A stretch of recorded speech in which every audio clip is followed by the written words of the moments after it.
Unity इससे कम नहीं होगी बल्कि ज़्यादा बढ़ेगी। Thank you. मैडम मैम जब एनसीपी बीजेपी अलायंस का पार्ट नहीं थी तब बीजेपी आरोप लगाती थी कि जो नेशनलिस्ट कांग्रेस पार्टी है वो करप्ट पार्टी है। छगन भुजबल इनको जेल भेजा गया था ईडी द्वारा इंक्वायरी में थी और देवेंद्र फडणवीस ने कहा था चुनाव प्रचार में कि चक्की पिसवाएंगे अजीत पवार को। अब उन्हीं के साथ सरकार बनाएंगे। बिल्कुल वही तो हम कह रहे हैं कि ये जो कल जिनको करप्ट कहते थे आज सरकार बनाने के लिए उन्हीं को अपने साथ लेके जा रहे हैं। तो ये तो इनकी करनी और कथनी में तो बहुत फर्क है। तो समझ आ रहा है कि सबसे करप्ट अगर कोई जमात कोई सरकार है और सबसे ज्यादा मिसयूज अगर किसी ने अपने पावर का किया हो, ईडी का किया हो, सीबीआई को किया हो, अपोजिशन को थ्रेटन करने के लिए, अपोजिशन को खत्म करने के लिए, वो यही जमात है। मैं बीजेपी के नेता कह रहे हैं कि बिहार में भी ऐसा ही होगा।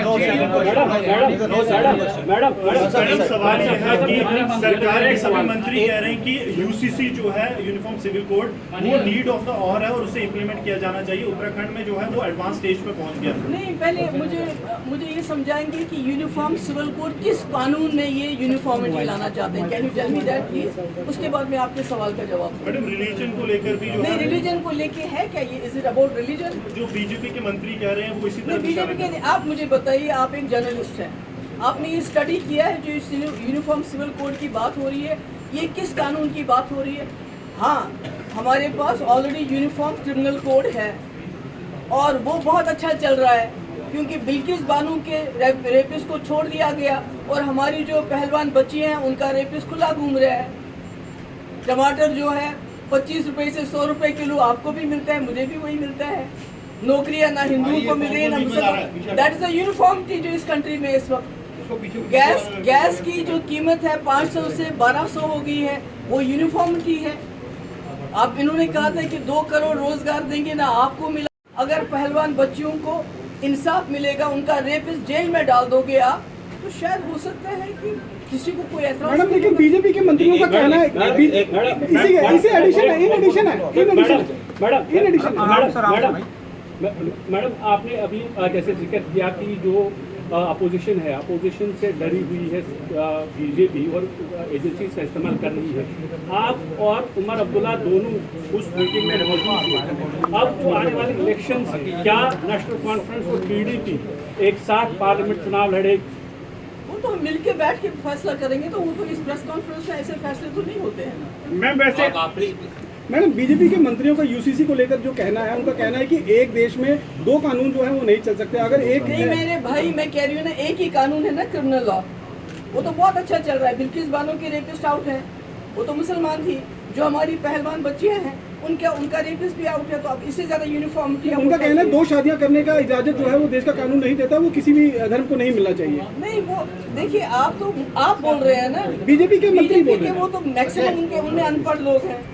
अगर वो हमें बिल्कुल आके स्टडी करके बता दें कि वो जो यूनिफॉर्मिटी लाना चाहते हैं वो किस कानून, क्या वो यूनिफॉर्मिटी इसलिए लाना चाहते हैं कि जो हमारी लड़कियां हैं और जो आदमी है पुरुष, उनमें इक्वालिटी होना चाहिए, जो राइट टू प्रॉपर्टी है, जो राइट टू लैंड है, उनको बराबर मिलने चाहिए, वो यूनिफॉर्मिटी है। तो उसका तो सब खैर मकदम करेंगे।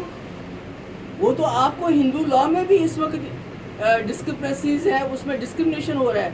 अगर इस किस्म का कोई अच्छा कानून आता है जिसमें औरत मर्द के बराबर उसको हुकूक मिलते हैं, उसको प्रॉपर्टी राइट्स मिलते हैं जो हिंदू लॉ में भी नहीं है, तो उसमें तो ठीक है। मगर उसके साथ साथ जब बच्चों का बलात्कार हो, उसके लिए जो कानून है उसको तो इम्प्लीमेंट कर लीजिए। हमारी पहलवान बच्चियां कितने महीनों से दर हो रही हैं।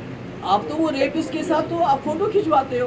तो आप किस कानून की, आप बीजेपी कौन से कानून को मानती है, कौन से संविधान को मानते हैं?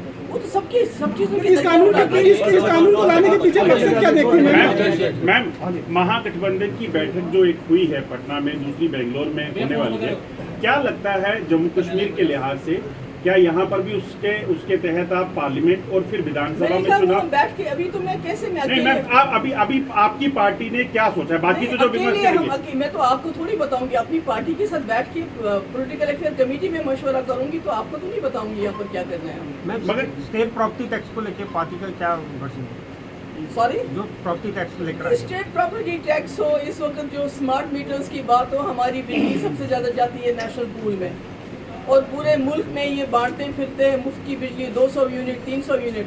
और कश्मीर में श्रीनगर ठंड में जलता है, कश्मीर और जम्मू सर्दी गर्मियों में जलता है, और ऊपर से स्मार्ट मीटर बिजली की फीस की अभी तक बिल्स नहीं आए हैं, 4-4 महीने का इकट्ठे लोगों को देना है, तो और कितना लोगों को तंग करेंगे।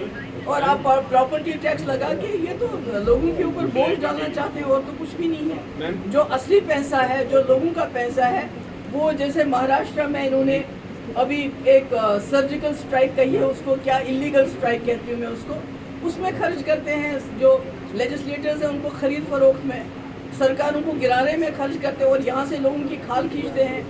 बिजली का फीस, प्रॉपर्टी टैक्स, बाकी चीज़ें तो ये तो सब आपके सामने हैं।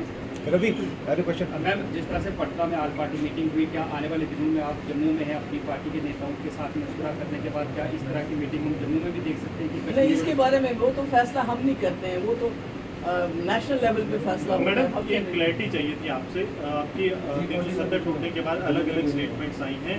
असेंबली इलेक्शंस में क्या आप लोग खुद कंटेस्ट करेंगे? पार्लियामेंट इलेक्शन में क्या आप खुद कंटेस्ट करेंगे? इस पर थोड़ी सी क्लैरिटी हो जाए, क्योंकि काफ़ी अलग मेरे ख्याल में इस सवाल का मैं कई बार जवाब दे चुकी हूँ। आज बड़े इंपॉर्टेंट मुद्दों पे मैंने बात कही है, आप इसको चलाइए। Thank you so much. Thank you so much. Thank you.